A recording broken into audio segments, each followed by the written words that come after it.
Assalamualaikum dan salam sejahtera. Bertemu kita di dalam program eBelajar Anjuran Jabatan Pendidikan Melaka. Hari ini saya akan mengajar kamu tajuk Penyata Kewangan Perniagaan iaitu bab 4 bagi tingkatan 5. Okay, saya Puan Mona Liza binti Othman daripada Sekolah SMK Tun Tuah Bacang, Melaka. Standard kandungan yang kita akan pelajari hari ini ialah Standard kandungan 3.4 iaitu penyata kewangan perniagaan. Manakala standard pembelajaran hari ini ialah menjelaskan definisi penyata kewangan. Jom kita belajar apakah definisi penyata kewangan. Definisi penyata kewangan. Okey, penyata kewangan merupakan satu bentuk laporan yang menunjukkan kedudukan kewangan bagi sesebuah perniagaan bagi sesuatu tempoh. Ingat ya pelajar-pelajar, setiap perniagaan mesti menyediakan penyata kewangan kerana penyata kewangan tadi atau penyata kewangan tersebut akan menunjukkan prestasi sesebuah perniagaan. Okey, apa yang kita boleh perolehi maklumat dari penyata kewangan? Yang pertama, kita dapat melihat keuntungan atau kerugian bagi sesebuah perniagaan. Okey. Yang kedua, kedudukan aset. Apa itu aset? Kedudukan aset adalah harta yang dimiliki oleh sesebuah perniagaan seperti kenderaan, seperti bangunan. Okey, selain daripada itu, penyata kewangan juga akan menunjukkan liability iaitu hutang yang ditanggung oleh sesebuah perniagaan. Dan equity sesebuah perniagaan. Apa itu equity?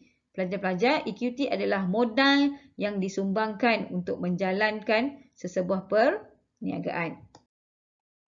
Penyata kewangan terbahagi kepada 3 iaitu penyata pendapatan, penyata aliran tunai dan kunci kira-kira. Pelajar-pelajar, kunci kira-kira juga dikenali sebagai penyata kedudukan kewangan. Seterusnya pelajar, mari kita belajar apakah itu penyata pendapatan. Penyata pendapatan terbahagi kepada 2 iaitu akaun perdagangan dan akaun untung rugi. Akaun perdagangan mengandungi item-item jualan dan kos jualan. Okey. Akaun perdagangan digunakan untuk menghitung atau mengira rugi atau untung kasar. Okey, manakala bagi akaun untung rugi pula mengandungi item seperti belanja dan hasil.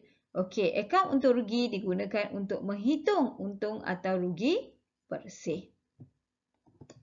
Okey, sekarang kita belajar mengenai kunci kira-kira ataupun nama lainnya penyata kedudukan kewangan. Penyata kedudukan kewangan menunjukkan harta atau aset dan hutang ataupun liability yang dimiliki oleh sesebuah perniagaan. Okey, aset atau harta terbahagi kepada 2 iaitu aset bukan semasa dan aset semasa.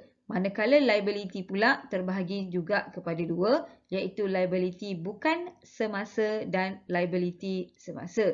Okey pelajar, cikgu jelaskan supaya awak semakin jelas ataupun supaya awak dapat bezakan.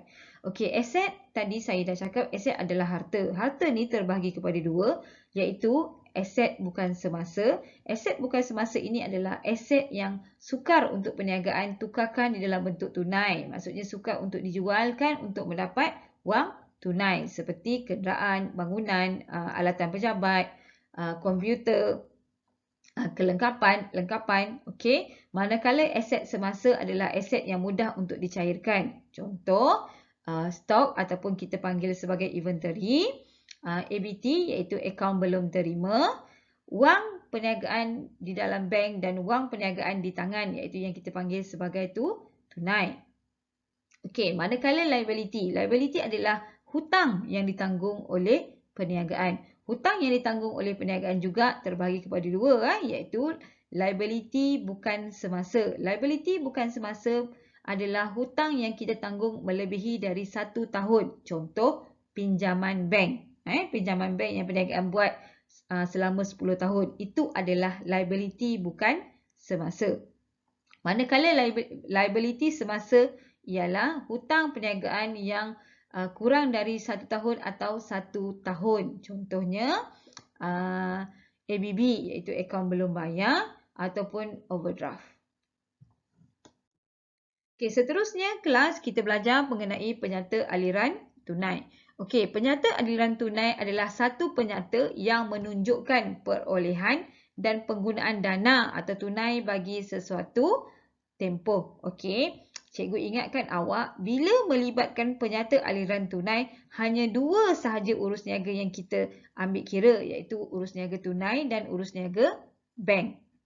Di dalam penyata aliran tunai, jelas akan menunjukkan dari manakah pendapatan ataupun penerimaan wang yang awak perolehi dan bagaimana awak membelanjakan wang tersebut. Okey. Yang kedua, penyata aliran tunai akan melaporkan kegiatan aliran tunai perniagaan, iaitu di mana akan dicatat secara detail ataupun secara teratur, secara sistematik ke manakah wang itu dibelanjakan dan dari manakah wang itu diterima.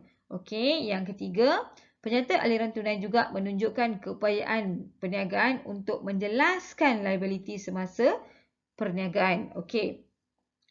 Saya mudahkan pemahaman awak. Okey, dari penyata aliran tunai akan menunjukkan keupayaan syarikat untuk membayar hutang. Okey, macam mana tu? Jika perniagaan awak mempunyai aliran tunai positif, jadi perniagaan kamu akan mampu untuk membayar hutang atau liability semasa. Okey, tetapi jika berlaku sebaliknya, perniagaan kamu adalah tidak mampu untuk menjelaskan liability semasa.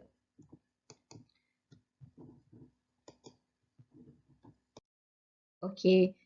Pelajar-pelajar, jika awak boleh menguasai tajuk yang cikgu ajar tadi, kamu layak untuk mendapat TP1, iaitu menyatakan definisi penyata keuangan. Dan jika kamu mampu untuk menghuraikan tujuan dan kegunaan penyata keuangan, kamu layak untuk mendapat TP2. Okey, itu saja dari saya. Sekian, terima kasih.